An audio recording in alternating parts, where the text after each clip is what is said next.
Regret is always behind because of wrong decision. Do not believe in books that will mislead the mind of man about events in the past and what will happen in future. Believing that it will happen is a lie because the believer sees something. It is time to learn the words of time. It tells the truth. The punishment is slowly coming. The world is about to end. Lying is the first sin of man, and it is called the inherited sin without forgiveness. Adam sinned. He lied. He ate the fruit was forbidden to him. So they were expelled from paradise, and they were not forgiven. If you know something that can be forgiven, it is lie because the Creator does not change. Why is Mindanao called the promised land? Because of me. Me and the water is the promise in Mindanao. This spring water is different from water of nature. How the promise in Mindanao happened is like this. After disciple threw a stone on the mountain to choose who would be the leader, Peter was the first stone, so he became the leader. That night with his disciple, Christ Jesus told the story of his departure, and they slept together. At dawn, Christ Jesus woke Peter up and took him to Mindanao, Philippines, in the far east. When they arrived at the place, Peter asked what place that was. Christ Jesus replied that it was the Queen of the East, and said that on the stone the iglesia will stand. This was the promise in Mindanao. It is written that Christ Jesus would build a church on the rock. Peter already know about this because Christ Jesus said this before they went to sleep. That is why the country is called Pilipinas, because of the three queens or women. These are Luzon, Visayas, and Mindanao. The iglesia will put the Spirit in the water. Those who want to drink the water with the Spirit will promise to obey the will of the Creator, and this will give salvation to people. The iglesia will teach the will of the Creator and bring people to the door of paradise in heaven. The one who will join them is me. During the time of pagan teaching and preaching, no one said what the name of the Creator was.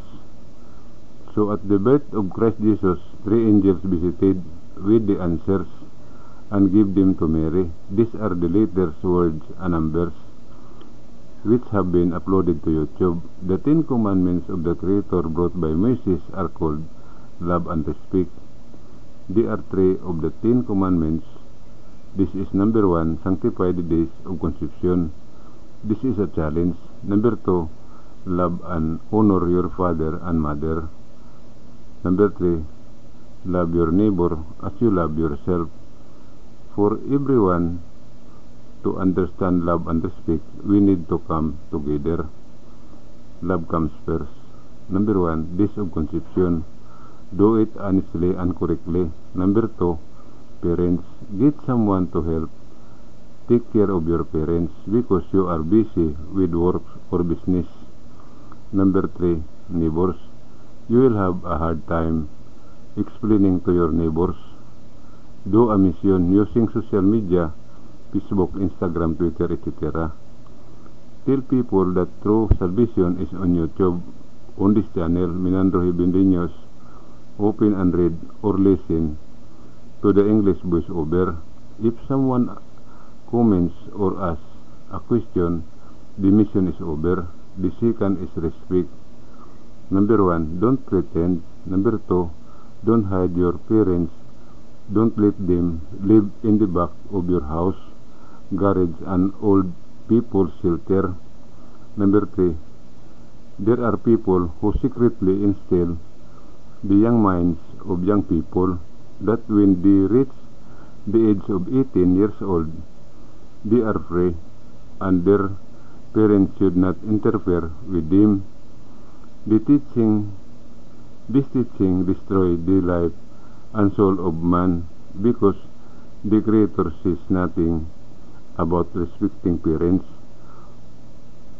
For all those who have done this preaching, punish them endlessly.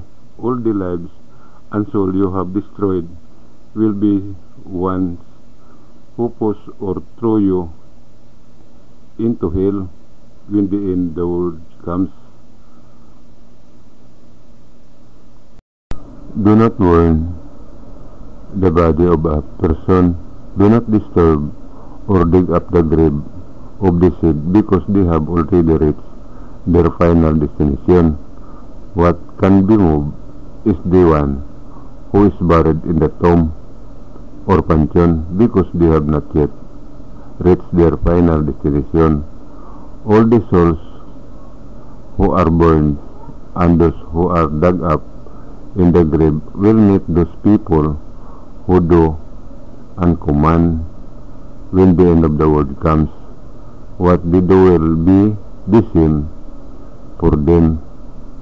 To all who do love, you have entered the challenge called eternal life because you enter without going through death. Going through death is called the second life. I do not convince people. Everyone has a mind. When I will appear in person or do a live presentation, that is what I do not know. Lucifer was the first angel created. He was given half the power of the Creator, similar to his own power.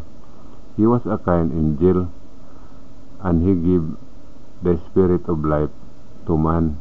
He is now in the sea because he entered the visible body and he cannot come out because he will die. That's the law of the angel, not to return so as not to die. Judas was a childhood friend of Christ Jesus and his best friend. He was a kind and loyal friend of Christ Jesus. Lucifer and Judas are both kind. They are not evil, because contrary to what you know, open YouTube Minandro Heavenly News to know the truth. All your questions, the answer are uploaded to YouTube. Read all the videos. What is missing is how to drink water with the Spirit. I will upload it when this time comes. I do not convince people that everyone has their own mind. The Creator did not create evils, angels, and Christ Jesus did not make friends with evils. Everyone who said that the angel Lucifer or Judas was evil is guilty of blasphemy against the Creator and His Son, Christ Jesus. Everyone who says that Lucifer is devil, evil, Satan, etc., when the end of the world comes, Lucifer will take all their souls to hell to show them that he is a good and kind.